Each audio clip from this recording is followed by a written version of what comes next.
இன்றைக்கி ப்ளவுஸ்க்கு invisible hook எப்படி வைக்கிறதுன்னு பார்க்க போகிறோம். அதுக்கு கொக்கி பட்டி நம்ம வழக்கம் போல் வைக்கிறதுலேயே ஒரே மாதிரி 2 கிளாத் எடுத்துக்கணும். வழக்கமாக ஃபஸ்ட்டு கிளாத் எப்படி நம்ம தைப்போமோ அதே மாதிரி தைச்சிக்கலாம். அதுக்கடுத்து அதே மாதிரி மடிச்சு அடிப்போம் இல்லையா, மேல் தையல் போடுவோம், அதே மாதிரி போட்டுடலாம். 2வது கிளாத்தில் சின்னதாக ஒரு மடிப்பு மடிச்சுக்கலாம். அதுக்கு சமமாக வச்சுக்கிட்டு ஒரு நூல் அளவு பழைய முதல்ல தைச்ச துணிக்கும் இதுக்கும் ஒரு நூல் அளவு கேப் விட்டுட்டு நம்ம எங்கெங்கே கொக்கி வைப்போமோ அதை மார்க் பண்ணிக்கலாம். அந்த லைன் கட்டை வந்ததுமே திருப்பி 3 தையல் இல்லை 2 தையல் டான் அடிச்சுட்டு ஒரு கைடு தள்ளி இன்னும் அடுத்த டான் அடிச்சுக்கலாம். அவ்வளோதான். அடுத்த கொக்கிக்கு வந்துடலாம். திருப்புறோம், ஒரு டான் அடிக்கிறோம், ஒரு நூல் அளவு நகர்த்துறோம். அவ்வளோதான். ஒரு நூலளவு நகர்த்தி அங்கேயும் ஒரு 3 தையல் வர மாதிரி போட்டுக்கலாம். அவ்வளோதாங்க. அடுத்த கொக்கிக்கு போயிடலாம்.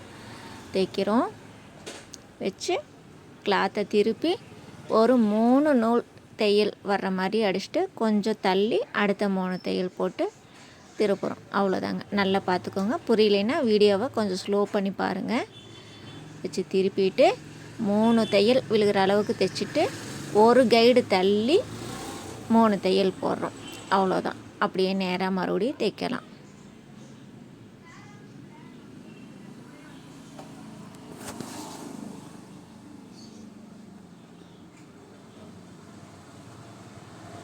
ஃபைனல் கொக்கி வைக்க போகிறோம். 3 தையல் ஒரு கைடு விட்டு திருப்பிட்டு தைச்சிட்றோம். அவ்வளோதான். கொக்கி எடுத்துக்கலாம். இப்போ கீழ் துணிக்கும் நடுவில் மடித்த துணிக்கும் பார்த்திங்கன்னா அந்த 2 தையல் நம்ம போட்டது தெரியும். கொக்கி அதில் போட்டு திருப்புனோம்னா முன்னாடி அழகாக வந்துடும்.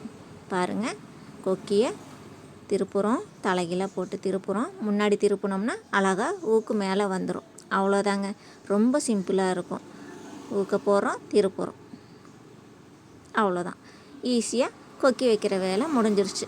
இதுக்கு நம்ம ஊசி நூல் வச்சு 1/4 மணி நேரம் தைப்போம் இல்லையா, அந்த ஒர்க்கு முடிஞ்சிடும். அவ்வளோதான். நம்ம மடித்து அடிக்கிறதுக்கு தேவையான அளவுக்கு கிளாத்தை கரெக்டாக கட் பண்ணி எடுத்துக்கிட்டு வழக்கம் போல் மடித்து தைக்கிற மாதிரி கிளாத்தை மடித்து தைக்க போகிறோம்.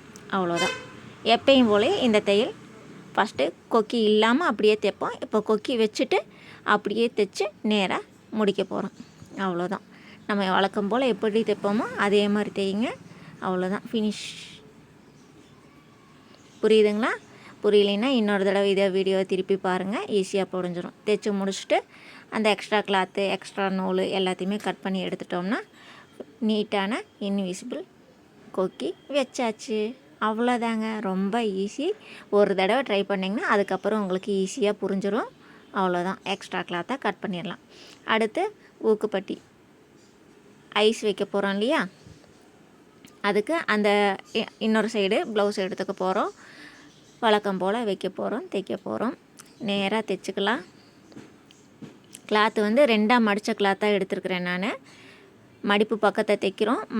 மடித்த ஜாயிண்ட் பக்கத்தை பின்னாடி இருக்குது, அதை அப்படியே மடித்து திருப்பி தைக்க போகிறோம். அவ்வளோதான். இங்கே வந்து ஊக்கு ஐஸ் வைப்போம் இல்லையா, ஐஸுக்கு பொதுவாக சின்ன பிட்டு கிளாத்து 2ஆக மடிச்சுட்டு மடிப்பு பக்கத்தில் கிளாத்து மடிச்சுக்கிட்டு அதே மாதிரி ஊக்குக்கு பதுவாக, அதாவது ஐஸ் வைக்கிறோம் இல்லையா, லூப் வைக்கிறோம் இல்லையா, அதுக்கு பதுவாக அந்த கிளாத்தை 1 இன்ச்சு தள்ளி வர்ற மாதிரி வச்சுக்கோங்க. அந்த அளவுக்கு லென்த் இருக்கணும் கிளாத்து.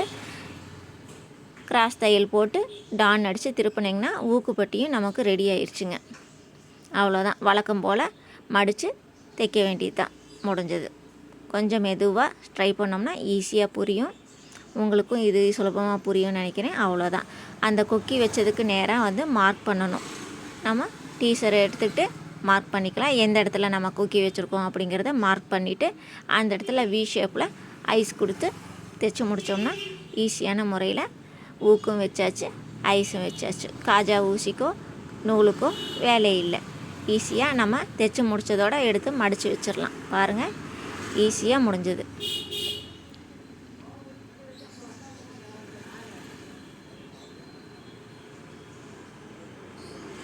கிளாத்து நேராக இருக்கிற மாதிரி பார்த்துக்கணும்.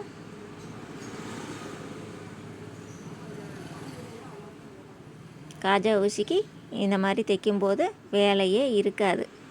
நம்ம தைச்சி முடித்த கையோட அடுத்த ப்ளவுஸை ஆரம்பிச்சிடலாம். இல்லைன்னா நம்ம காஜா ஊசி எடுத்துக்கிட்டு ஸ்டிச் பண்ணி முடித்ததுக்கப்புறமும் ஒரு 1/4 மணி நேரம் இதுக்காக நம்ம டைம் ஸ்பெண்ட் பண்ண வேண்டியதாக இருக்கும்.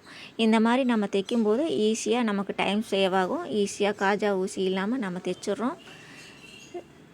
ரெடி ஆயிடுது. அவ்வளோதாங்க.